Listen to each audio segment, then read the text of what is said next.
இந்த பிரபஞ்சத்திலேயே உயிரினங்கள் வாழ்கிறதுக்கும் மனிதர்கள் வாழ்கிறதுக்கும் ஒரே ஒரு தகுதியான இடம்னா அது நம்ம வாழ்கிற இந்த பூமி மட்டும்தான் அப்படின்னு நம்ம சத்தியம் பண்ணி சொல்லிகிட்டு இருக்கும்பொழுது இல்லை இன்னொன்று இருக்குது அப்படின்னு சயின்டிஸ்ட் கண்டுபிடிச்சிருக்காங்க. புதுசாக ஒரு கிரகத்தை கண்டுபிடிச்சிருக்காங்க. அந்த கிரகத்தில் உயிர் வாழ்கிறதுக்கான சாத்தியங்கள் தென்படுது அப்படின்னு சொல்கிறாங்க. அது என்ன கிரகங்கிறத இந்த வீடியோவில் நம்ம டீட்டெயிலாக பார்ப்போம்.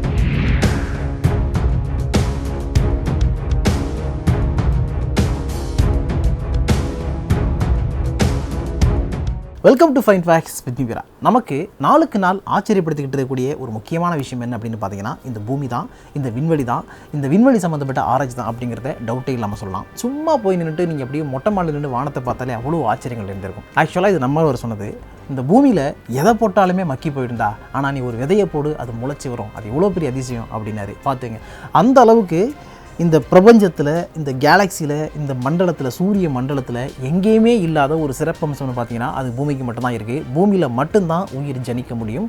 ஒரு விதையை நம்ம போட்டோன்னா அது முளைச்சி வரும். ஆனால் பூமி மாதிரியே இன்னொரு கிரகம் இருக்குமா அப்படின்னு கேட்டிங்கன்னா இது வரைக்கும் கண்டுபிடிக்கப்படலை அப்படிங்கிறது தான் இருந்துக்கிட்டு இருந்துச்சு. பட் இப்போ ரீசெண்டாக ஒரு ஸ்டடியில் என்ன சொல்கிறாங்கன்னு பார்த்தீங்கன்னா பூமி மாதிரியே உயிர் வாழ்கிறதுக்கான சாத்தியக்கூறுகள் ஒரு கிரகத்தில் தென்படுது அப்படின்ட்டு இருக்காங்க. அது எங்கே இருக்குது அப்படின்னா பூமியிலிருந்து கிட்டத்தட்ட 117 ஒளியாண்டுகள் தூரத்தில் இருக்குது. சரி, இந்த 117 ஒளியாண்டுகள் தூரத்தில் இருக்கக்கூடிய அந்த பூமி மாதிரியே இருக்கிற கிரகத்தை பற்றி நம்ம பார்க்குறதுக்கு முன்னாடி பூமியில் உயிர் வாழ முடியுது, அதே நேரத்தில் மற்ற கிரகங்களில் உயிர் வாழ்கிறதுக்கான சாத்தியங்கள் இல்லைன்னு சொல்கிறோமே, அது ஏன் அப்படிங்கிறத லைட்டாக பார்த்துருவோம். பூமியில் மட்டும்தான் நிலம், நீர், வளிமண்டலம் எல்லாமே இருக்குது. அதனால தான் மனிதர்களால் உயிர் வாழ முடியுது. இது உங்களுக்கு தெரிஞ்சிருக்கும். இதை தாண்டி மற்ற கிரகங்கள் இருக்குல்ல, அதாவது சூரியனுக்கு பக்கத்தில் வெரி க்ளோஸாக இருக்கக்கூடியது புதன் கிரகம்.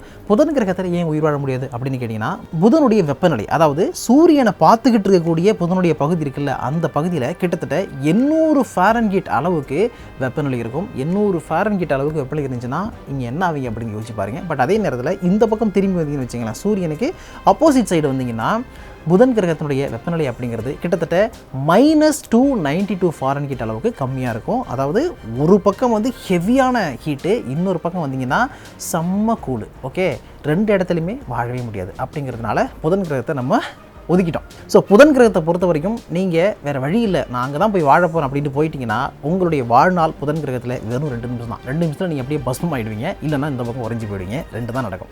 அதே நேரத்தில் நீங்கள் வெள்ளி கிரகத்துக்கு போனீங்கன்னா அங்கே 900 டிகிரி ஃபாரன்ஹீட் அளவுக்கு வெப்பநிலை இருக்கும். ஸோ ஒரு செகண்டுக்குள்ளே நீங்கள் வந்து அப்படியே காணாமல் போயிடுவீங்க. அதுக்கப்புறம் செவ்வாய் கிரகம். செவ்வாய் கிரகத்தை பற்றி நிறைய ஆராய்ச்சிகள் நடந்துகிட்டு இருக்கு. இப்படி ஆராய்ச்சிகள் நடந்துகிட்டு இருக்கக்கூடிய இந்த செவ்வாய் கிரகத்தில் ஆவரேஜ் டெம்பரேச்சர் என்ன அப்படின்னு பார்த்தீங்கன்னா -80 டிகிரி ஃபாரன்ஹீட் இருக்கும்.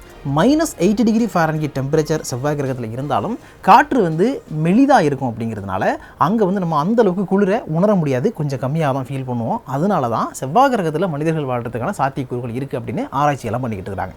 ஸோ நம்ம உடல் வெப்பநிலை கொஞ்சம் அதிகப்படுத்தி வாமாக இருக்கிற மாதிரி செட்டப் பண்ணிக்கிட்டோம் அப்படின்னா செவ்வாய் கிரகத்தில் வாழ முடியும். அதுக்காக தான் இந்த மார்ஸ் சிட்டி எல்லாம் பிளான் பண்ணிட்டு இருக்காங்க. அதாவது பூமியில் எந்த மாதிரியான வெப்பநிலை மனிதர்களுக்கு வாழ்கிறதுக்கு தகுதியாக இருக்கோ அந்த வெப்பநிலை ஒரு நகரத்தையே கட்டமைக்கணும் அப்படின்னு பிரமிட் மாதிரிலாம் உருவாக்க போகிறோம்னு சொன்ன தெரியுமா? ஏற்கனவே ஒரு வீடியோ போட்டிருக்கேன். ஜப்பான் வந்து பிளான் பண்ணிட்டு இருக்கு. அந்த மாதிரிலாம் வந்து நிறைய சயின்டிஸ்ட் உலக நாடுகள் வந்து முயற்சியெல்லாம் பண்ணிக்கிட்டு இருக்காங்க. அதுக்கப்புறம் பார்த்தீங்கன்னா வியாழன், சனி, யுரேனஸ், நெப்டியூன் அப்படின்ட்டு 4 கிரகங்கள். இந்த 4 கிரகங்களுக்கும் இருக்கக்கூடிய ஒற்றுமை என்னன்னு பார்த்தீங்கன்னா இந்த 4 கிரகங்களுமே வாயு கிரகங்கள். ஸோ வாயு கிரகங்கள் அப்படிங்கிறதுனால பூமியில் வந்து எவ்வளோ காற்றழுத்தம் இருக்கோ இதை விட பல மடங்கு அதிகமான காற்றழுத்தம் இருக்கும். இந்த ப்ரெஷர் அதிகமாக இருக்கும். ஸோ காற்றினுடைய அழுத்தம் அதிகமாக இருக்கும்பொழுது அந்த இடத்துல உங்களால் நார்மலாக இருக்க முடியாது. எப்படி நீங்கள் வந்து ஒரு சூறாவளியோ புயலையோ சிக்கிக்கிட்டால் வந்து சின்னாபின்னமாவீங்களோ அதை விட அதிகமான பாதிப்புகள் அங்கே இருக்கும். ஸோ வியாழன் கிரகத்தில் நம்ம போனோம்னா அவ்வளோதான், கண்ணாப்பின்னு நம்ம வந்து காற்று அழுத்தத்திலே நசுங்கி போயிடுவோம். கெண்ட மீன் சைஸுக்கு நீங்கள் இருக்கீங்க அப்படின்னா நெத்திலி மீன் சைஸுக்கு மாறிடுவீங்க. இதில் ஆச்சரியமான விஷயம் என்னென்னு பார்த்தீங்கன்னா சனி கிரகத்துக்கு 53 நிலா இருக்குது. அந்த கிரகம் மட்டும்தான் 53 நிலாவை வச்சிருக்கு. தப்பாயிடுமா? ஆகாது. 53 நிலாவில் வந்து 1 பேர் வந்து டைட்டன். அந்த டைட்டன் அதிகமான மீத்தேனை கொண்டிருக்கு, மீத்தேன் ஏரிகள்லாம் இருக்குது அப்படின்னு சொல்கிறாங்க. ஸோ மீத்தேன் அடிப்படையிலான வாழ்க்கையை மனிதர்களால் வாழ முடியுமா அப்படின்னு ஆராய்ச்சி நடந்துகிட்டு இருக்குது. அது சாத்தியப்பட்டது அப்படின்னா நாளைக்கு நம்ம டைட்டன் கூட போகலாம், டைட்டன் வாட்சி கட்டிட்டு டைட்டன் போகலாம். நெக்ஸ்ட் 9th பிளேஸில் தூரத்தில் இருக்கிற கிரகம் தான் வந்து ப்ளூட்டோ. ப்ளூட்டோ வந்து கம்ப்ளீட்டாக பயங்கரமான குளிர்ச்சியான கிரகம் அப்படின்னு தெரியும். அண்ட் இருக்கக்கூடிய கிரகங்கள்லேயே ரொம்ப சின்ன கிரகம். கிட்டத்தட்ட பார்த்தீங்கன்னா ரஷ்யா இருக்குல்ல, ரஷ்யாவுடைய அளவுக்கு தான் ப்ளூட்டோவுடைய சைஸாக இருக்கும் அப்படின்னு சொல்கிறாங்க. அந்த கிரகத்தில் வந்து நிறைய காஸ்மிக் ரேடியேஷன் இருக்குது. அதுக்கப்புறம் வந்து பயங்கர குளிர்ச்சியாக இருக்குங்கிறதுனால அங்கே உயிரினங்கள் வாழ்கிறதுக்கான சாத்தியங்களே கிடையாது. சரி, இப்போ நம்ம விஷயத்துக்கு வருவோம். பூமி மாதிரியே உயிர் வாழ்கிறதுக்கு சாத்தியக்கூறுகள் இருக்கக்கூடிய ஒரு கிரகத்தை நாங்கள் வந்து கண்டுபிடிச்சிருக்கோம் அப்படின்னு யார் சொல்கிறாங்கன்னு கேட்டிங்கன்னா லண்டனில் உள்ள RASன்னு அழைக்கப்படக்கூடிய ராயல் அஸ்ட்ரானமிக்கல் சொசைட்டி தான் வந்து சொல்லியிருக்காங்க. அதில் உள்ள சயின்டிஸ்ட் தான் இந்த விஷயத்தை ஃபைண்ட் அவுட் பண்ணியிருக்காங்க. இது எங்கே இருக்குது அப்படின்னு கேட்டிங்கன்னா பூமியிலிருந்து 117 ஒளியாண்டுகள் தூரத்தில் இருக்குன்னு சொன்னேன். ஸோ ஒரு ஒளியாண்டு அப்படிங்கிறது 9.461 ட்ரில்லியன் கிலோமீட்டர். அப்போது 117 ஒளியாண்டுகள்னால் எவ்வளோ தூரம் இருக்குங்கிறத நீங்கள் இமேஜின் பண்ணிக்கங்க.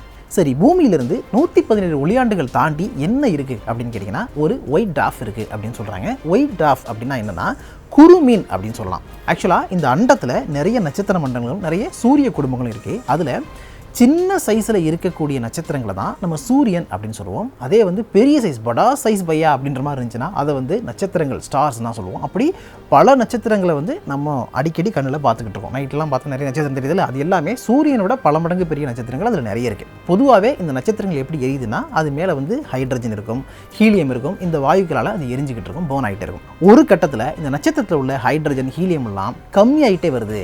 கம்ப்ளீட்டாக அது வந்து குறைய போகுது. குறைஞ்சி அந்த நட்சத்திரம் கிட்டத்தட்ட இறந்த நிலைக்கு போகுது. அப்படின்னா அந்த டைமில் அது கம்ப்ளீட்டாக ஒயிட் ஆகிடும். அதைத்தான் ஒயிட் டார்ஃப் அப்படின்னு சொல்லுவாங்க. இதில் இன்னொரு விஷயம் என்ன சொல்கிறாங்கன்னா, பெரிய நட்சத்திரங்கள் கம்ப்ளீட்டாக எரிஞ்சு அழிஞ்சு போகும்பொழுது அந்த இடத்துல ஒரு மிகப்பெரிய பிளாக் ஹோல் உருவாகும். அதே நேரத்தில் சின்ன நட்சத்திரங்கள் இந்த மாதிரி எரிஞ்சு அதில் எரிபொருள் தீர்ந்து போகிற டைமில் வந்து அது ஒயிட் டார்ஃபாக மாறும் அப்படின்றாங்க. இந்த ஒயிட் டார்ஃப் அல்லது தமிழில் வந்து வெண்குறுமீன் அப்படிங்கிறத விண்மீனுடைய எச்சம் அப்படின்னு கூட சொல்லலாம். இந்த ராயல் அஸ்ட்ரானமிக்கல் சொசைட்டியுடைய சயின்டிஸ்ட் என்ன சொல்லியிருக்காங்கன்னா, பூமியிலிருந்து 117 ஒளியாண்டுகள் தூரத்தில் இருக்கக்கூடிய அந்த நட்சத்திரம் இருக்குல்ல, அந்த நட்சத்திரம் கம்ப்ளீட்டாக எரிஞ்சு முடியக்கூடிய ஒரு தருவாயில் இருக்குது. அதில் உள்ள ஹீலியம் எல்லாமே கம்ப்ளீட்டாக எரிஞ்சிக்கிட்டு இருக்கு. இன்னும் கொஞ்ச நாளில் முடிஞ்சிடும் அப்படின்றாங்க. அப்படி எரிஞ்சு காலியாக போகிற நேரத்தில் இருக்கக்கூடிய அந்த நட்சத்திரத்தில் இருந்து கிட்டத்தட்ட ஒரு 90 மில்லியன் கிலோமீட்டர் தூரத்தில், அதாவது எப்படி கம்பேர் பண்ணுறாங்கன்னா பூமிக்கும் சூரியனுக்கும் இருக்கக்கூடிய தொலைவு அப்படிங்கிறது கிட்டத்தட்ட ஒரு 150 மில்லியன் கிலோமீட்டர். இந்த 150 மில்லியன் கிலோமீட்டர் டிஸ்டன்ஸில் ஒரு 60% வச்சுக்கோங்க அப்படின்றாங்க. ஸோ அதன் அடிப்படையில் பார்க்கும்போது இப்போ எரிஞ்சு காலியாக போகிற அந்த ஒயிட் டார்ஃபுக்கும் அதிலிருந்து பக்கத்தில் இருக்கக்கூடிய கிரகம் சொல்கிறல அந்த கிரகத்துக்கும் இருக்கக்கூடிய தொலைவுங்கிறது கிட்டத்தட்ட ஒரு 90 மில்லியன் கிலோமீட்டர் இருக்கலாம் அப்படின்னு நம்ம அசீவ் பண்ணிக்கலாம். ஸோ அந்த நட்சத்திரத்திலிருந்து 90 மில்லியன் கிலோமீட்டர் தூரத்தில் இருக்கக்கூடிய இந்த கிரகத்தில் தான் இந்த மாதிரியான, அதாவது உயிரினங்கள் வாழ்கிறதுக்கான சாத்தியக்கூறுகள் தென்படுது அப்படின்னு சொல்கிறாங்க. எப்படி அதை சொல்கிறாங்க அப்படின்னு பார்த்தீங்கன்னா, ஒரு நட்சத்திரம் பொதுவாக எரியுதுன்னா எரியும் பொழுது அதனுடைய அட்மாஸ்பியரில் ஹீலியம் எமிஷன் வந்து அதிகமாக இருக்கும். பட் இங்கே என்ன நடக்குது அப்படின்னு பார்த்தீங்கன்னா, ஹீலியம் ஒரு பக்கம் கம்மியாகுது. அதே நேரத்தில் அட்மாஸ்பியரில் வந்து ஆக்சிஜனும் கார்பனும் நிறைய தென்படுது அப்படின்றாங்க. ஸோ ஆக்சிஜனும் கார்பனும் ஒரு இடத்துல இருக்குது அப்படின்னா அந்த இடத்துல உயிர் வாழ்கிறதுக்கான சாத்தியக்கூறுகள் இருக்குது. ஆனால் இது எப்படி அந்த இடத்துல இருக்குது, அங்கே எப்படி இது சாத்தியமாகுது, எப்படி இது நடக்குது அப்படிங்கிறதான் இப்போதைக்கு எங்களுக்கு ஆச்சரியமாக இருந்துகிட்டு இருக்கு, புரியாத புதிராக இருக்குது அப்படின்னு சயின்டிஸ்ட்லாம் சொல்லிட்டு இருக்காங்க. பட் சயின்டிஸ்டால் இதை பற்றி ஒரு தெளிவான முடிவுக்கு இன்னும் வர முடியல. அவங்க இன்னும் வந்து டீப்பாக ஆராய்ச்சி பண்ணணும் அப்படின்னு சொல்லிட்டு இருக்காங்க. பட் அதே நேரத்தில் அவங்க சொல்கிற இன்னொரு விஷயம் என்ன அப்படின்னு பார்த்தீங்கன்னா, அது இன்னும் இன்ட்ரெஸ்டிங்காக இருக்குது. அதாவது 2 நட்சத்திரங்கள் வந்து பக்கத்தில் எரிஞ்சிக்கிட்டு 2 ஒயிட் டார்ஃப் வந்து எரிஞ்சு தீரப்போகுது அப்படின்னு வச்சுங்களேன்.